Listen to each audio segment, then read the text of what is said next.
If you're already intrigued to read this book or become intrigued at any point in this video to read it, I recommend you get yourself a copy and don't look anything else up about it.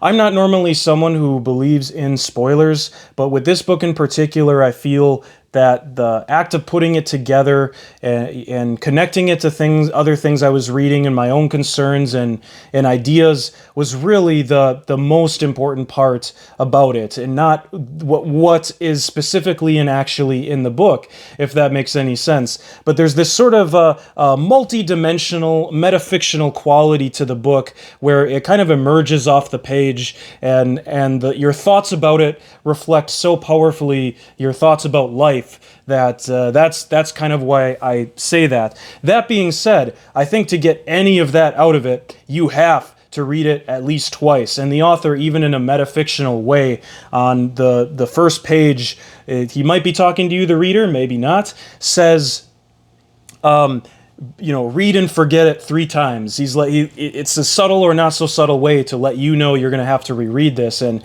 I think what helps too, what I did on my first read through in English, I read it first in English, translation, The Secret Crypt, which is 2022 translation, but the original is El Hipogeo Secreto by Salvador Elizondo from Mexico, 1968.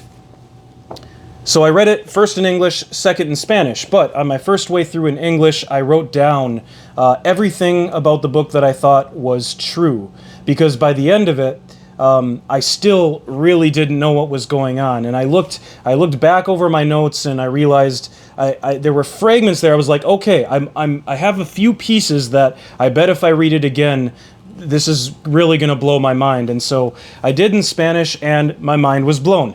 Was that because I liked the original Spanish version so much better? I'm not sure. I think the translation's fine. I think it was more because I read it twice. So that's why I say that. And finally, I want to say that if you're still not intrigued, I'll give you the one line that I held on to from a Jorge's Corner video a long time ago, or a while back, that stuck in my head all this time, that really got me interested to read this book. It's about, it's a novel about characters in a novel that are aware they're in a novel, and they have like a secret cult around that. So that's what I don't know if that's exactly what he said, but that's what remained in my head. And my expectations around what I thought the book was going to be based on that line were actually a little bit defied, and it was a lot more fluid than that. There's really kind of there's at least, and I underline at least, 2 dimensions at play here that are kind of reflecting each other, and the narrator seems to be drifting between them somehow. Where you have one dimension where you have him with a woman who's reading the book, El Hipogeo Secreto, the original, or something, like in an album that seems to be the original book, and there's a painting on the wall, which may or may not be another dimension, and there's the characters inside the novel who are talking about the author who wrote this novel, which might be another dimension, and then they talk about the author who might be writing the story of that author, which could be God, the Pantocrator, who's writing all of them.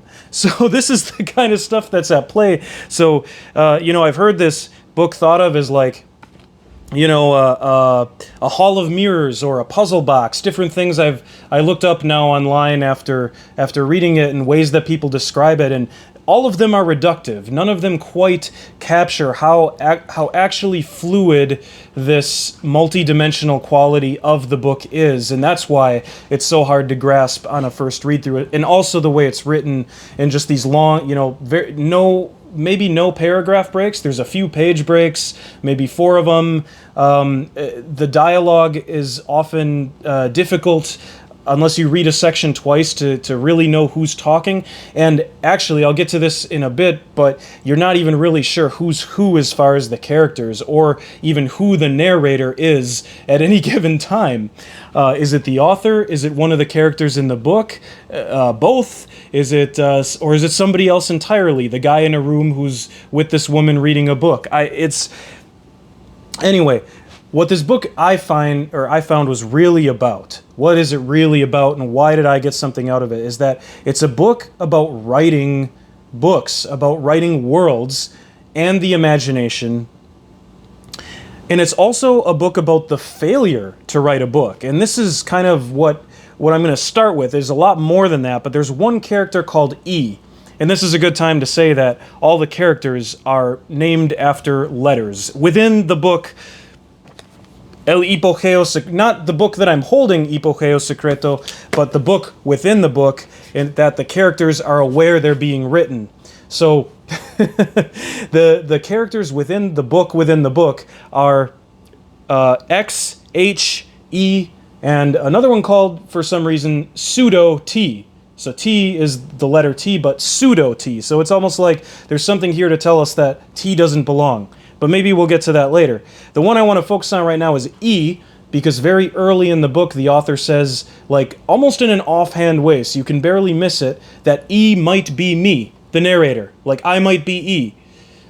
And this is interesting because as it goes on, and it's repeated a number of times, that E is an architect who dreams, who is actually dreaming the existence of the world that the characters in the secret crypt inhabit into existence, and he's dreaming just a bunch of runes. So basically they see him as a failed dreamer, a failed architect who tried to dream a city but only managed to make a bunch of runes that this cult is inhabiting. In a world that I'm not entirely sure is part of or not part of the city of Polt that they're always referencing, that they're from, where there's some police. There's this whole multi-dimensional quality going on, but E is dreaming the runes of a city, and it's explicitly said, out of the runes of an attempted novel. The novel that the author explains halfway through the book, the novel he tried to write that became El Hipogeo Secreto, the secret crypt.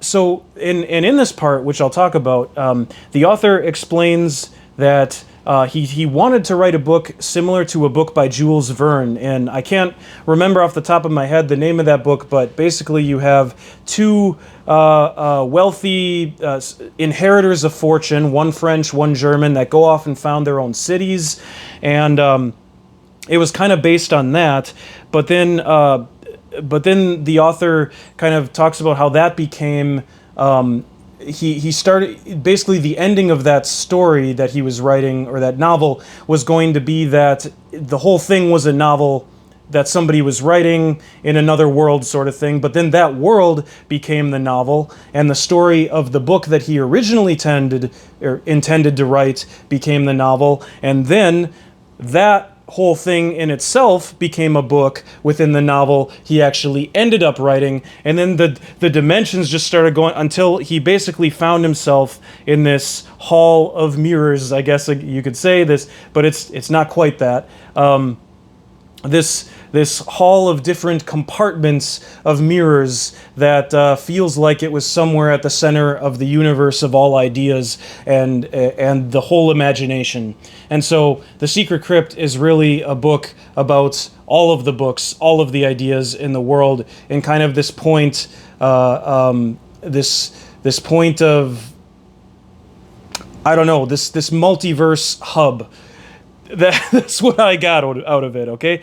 But so there's but if E says that he might be the author, right? So E is, I kind of got ahead of myself. E is dreaming the runes of the city out of the runes of an attempted novel.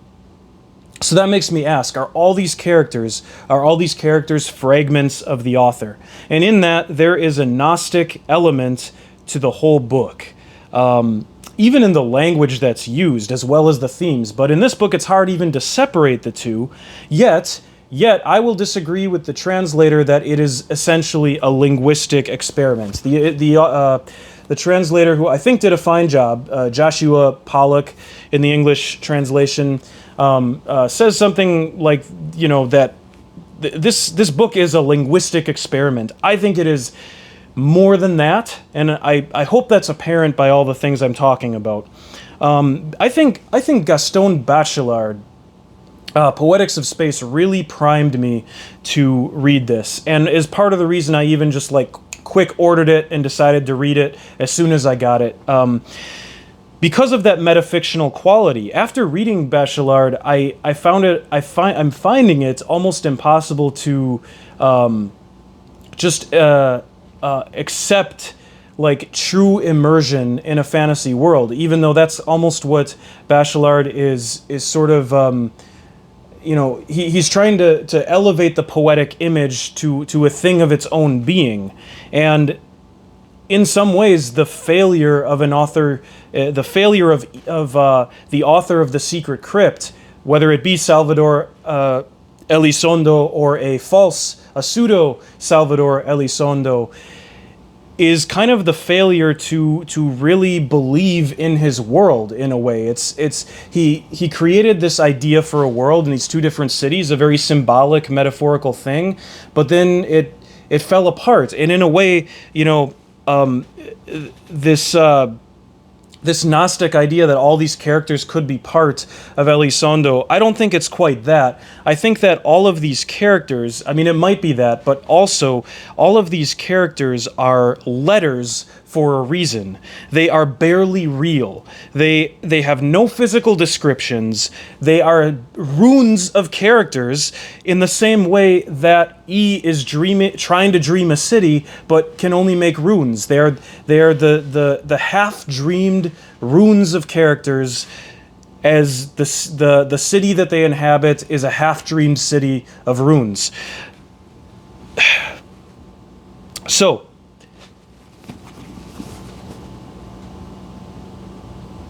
I completely forgot where I was going with that, but I want to talk about Pseudo T, because I mentioned him. Pseudo T was really interesting to me because he's like the skeptic. So you have all these characters that are letters, that are talking about the idea that they are in a novel. And this is actually rather late in the book, I think, that they have this conversation. The second half of the novel is kind of the action of all of it. In some ways, this almost reminds me of the few books I've read by Clarice Lispector, where almost the first half of the novel is her just writing out, or it seems that she's just writing out the novel, like the idea of the novel she wants to write, if that makes sense. Like Hour of the Star is really like this. An Hour of the Star has a story, but the first, 20, 30 pages are basically just her narrator figuring out the story, the book that they want to write, and then the narrator author is actually not Clarice Lispector, but a character in themselves. It very much has that quality, this book, of like feeling like the author is trying to figure out what's going on before it just kind of all unravels and goes to a conclusion that is really mind-blowing and really satisfying on the second read-through. Anyway, Pseudo T is the skeptic in this group of letters of X and E, and then of course there's a woman called La Perra, the female dog is basically what they call her, but her real name apparently is Mia, who seems to have an existence as a reader of the book in another reality. And so you have these characters basically all agreeing that they are convinced by this character X, who is a writer, and then at one point I think refers to himself as a painter too, which is bizarre, because then I was looking for another reference to that, but we didn't get one. But X is saying, we're all characters in a novel, and then Pseudo T comes forward and is the skeptic and says, well, this, either no, this is all just like chaos, or this author of the novel is completely incompetent and has no idea what he's doing. And as the novel goes on, I almost get the sense that maybe Pseudo T was right, at least about the author of the book that they're in. But what Pseudo T's doubting here is, and what this conversation really is a conversation about God. It's a conversation about it's the conversation in the human imagination about the nature of reality. And also made me think about that is the conversation that's going on right now in quantum physics.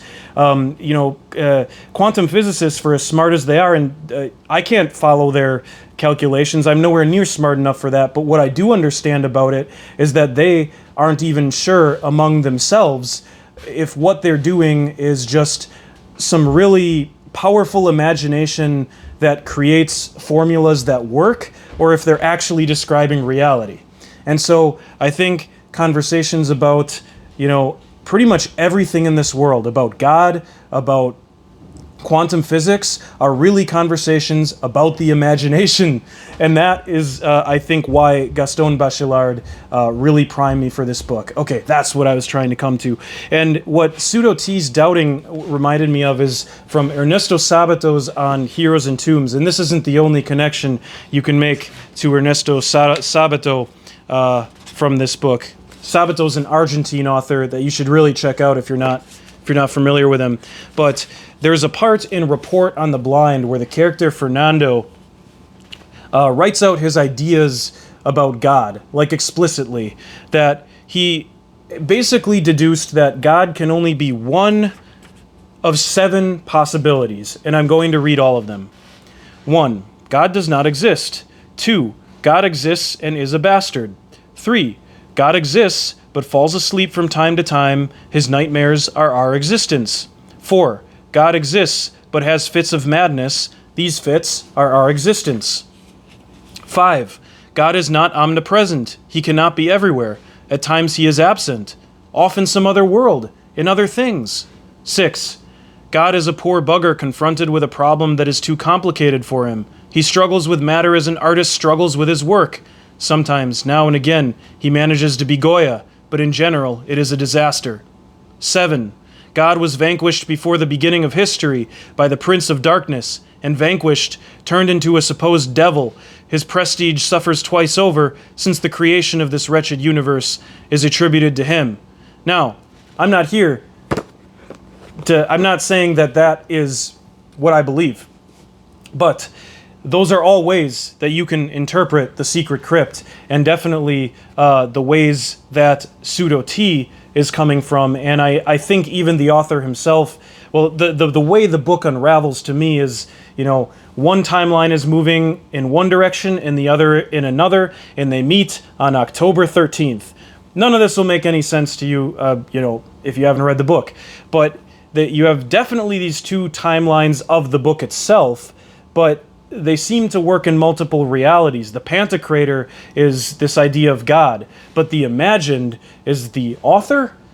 There's still a lot I have to unravel about this book, and in fact, I may need to read it a 3rd time, and I'm sure it will be coming up in an essay that I write at some point. It's one of those books that, I'm just kind of rambling out some thoughts here as they come after I've read it, but there's a lot more. There's a lot more here in this book, because in some ways,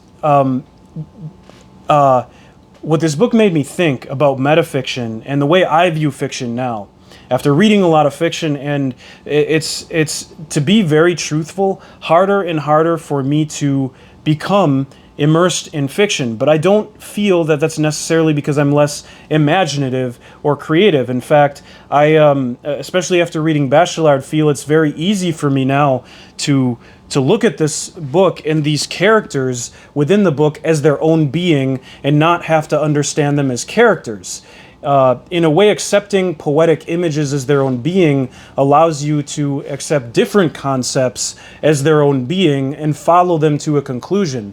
But you have to keep your feet on the ground. You can't, get completely lost in these things, but understanding them as their own being is what allows you to both appreciate them and inhabit the physical space that you actually are. And so, it's becoming harder for me to really get immersed in fiction, and I just find that the most interesting things are metafiction, are essays that have exploratory, creative elements, but that it's like all things need to be present. The imagination, the thing I am imagining, the author, the place that this is being written, like all elements of reality, including the unreality, including the imagined. I want to explore all of those things at the same time.